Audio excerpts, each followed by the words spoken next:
Hi, Dr. Katie here. I have a vision for my life. I believe we all have visions for our lives. We look into our future and paint a picture in our minds of what we want our life to look like. For me, that involves becoming the best and most fulfilled version of myself, like having learned as much as I possibly could, having developed my skills as much as possible, making a massive impact on global health, saving lives from unnecessary suffering related to food, and also finding joy as a mom, soaking up the experience of watching my kids grow into themselves. Like that is my vision for my life. I'd love to know what yours is. I'm sure it will be completely different from mine, and that's beautiful.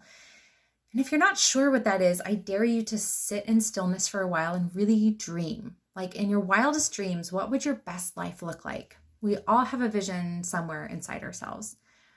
I also believe that we have limitless potential. And I think a big part of our purpose in life is to develop that potential, to become all that we can be, develop our skills and our talents. Like the vastness of our human capabilities is exciting and gives meaning to our life. And I believe we need to use that power and potential to not only become all we can be, but also impact the lives of those around us. Like we're here to learn and grow and also to serve others and help them on their journeys. Now, a big part of that is our ability to make choices that align with our purpose and vision and the things we want for ourselves and the people we care about.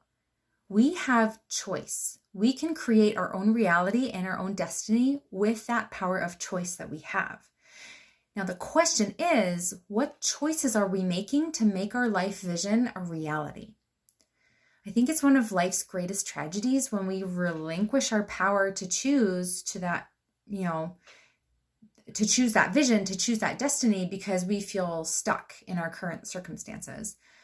There may be times in life where we feel resigned to just tolerate that feeling of stuckness because we believe there's nothing we can do about it.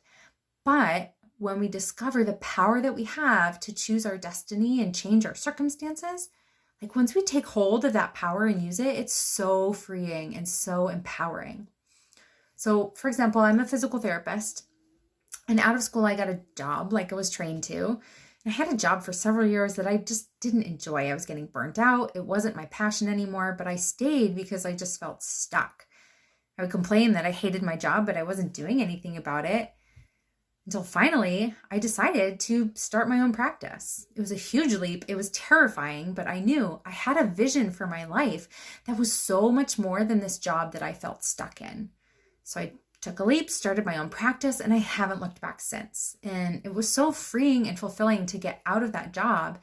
And it's since opened up the doors for so many other opportunities. And now, if I want to create something like starting a nutrition coaching business, I recognize that I can do whatever I want. I have the freedom and choice and opportunity to go out, change the direction of my life, and change the quality of my life and the things I'm doing and the experiences that I'm having, the people that I'm serving, and change that all up and do it the way I want to do it. And that's something that I have learned in my professional life and entrepreneurship. It's so empowering to have that kind of power of choice. I have a vision for how I want it to look.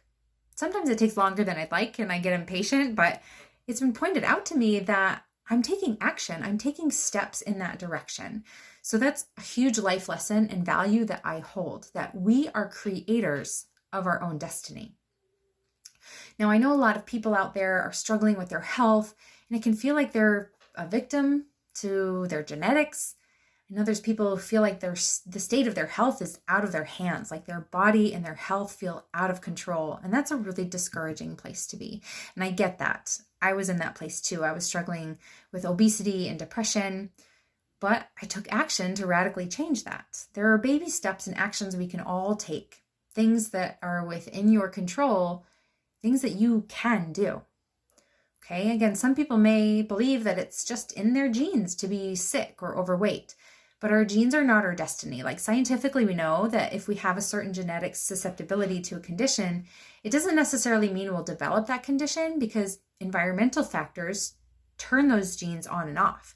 Things like our lifestyle, our diet, our nutrition, like do we exercise? Are we exposed to toxins, etc.? Like all of those factors determine whether the genes we have will turn on or off. And that is something that is very much within our control. So no matter what has happened in the past, like what has led you to this point, whether it's been lifestyle choices, a combination of genes and lifestyle choices, we do have control over our health destiny. There are actions we can take now to start moving in that direction. I want you to see other areas of your life where you've been able to make adjustments and changes and take hold of your destiny, whether it's in your professional life, your family life, just other goals that you've had, your health. Take a look and see what actions you've taken to take your power back. Okay. I am in this business of nutrition coaching and helping people overcome food addiction to give them their power back, to help them reclaim their power of choice over food so that food no longer controls them, so that they can be in control over their food, so that they can be in control over their body and their health and how they feel, so that they can take back control of their lives and live a life and live a destiny that is aligned with the vision that they have for themselves. If you resonate with this and want help reclaiming your power over your health destiny, send me a private message.